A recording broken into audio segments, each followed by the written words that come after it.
Hansel and Gretel recap. Once upon a time, there were two siblings named Hansel and Gretel. They lived with their father and stepmother in a small house by the woods.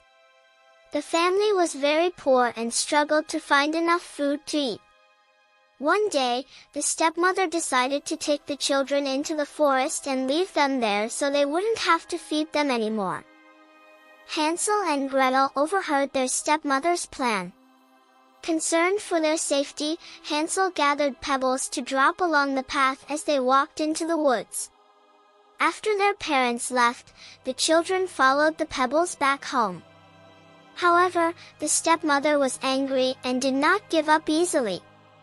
She took them back into the forest the next day, this time saying she would leave them without breadcrumbs to follow.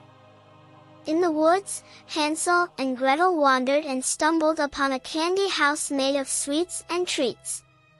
They were hungry, so they started eating the candy.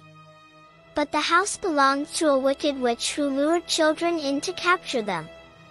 She grabbed Gretel and locked her in a cage, planning to eat her. Hansel was clever and tricked the witch by pretending to be underfed. While the witch checked if he was fat enough to eat, he would show her a bone instead of his finger. Finally, the witch grew tired of waiting and decided to cook Gretel. However, Gretel managed to outsmart her and pushed the witch into the oven, defeating her. After freeing Hansel, the siblings found the witch's treasure and took it with them. They followed a swan back to their home, where they found their father, who had been sad and regretted leaving them in the forest.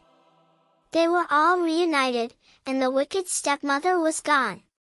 Hansel and Gretel lived happily ever after, no longer worrying about hunger or danger.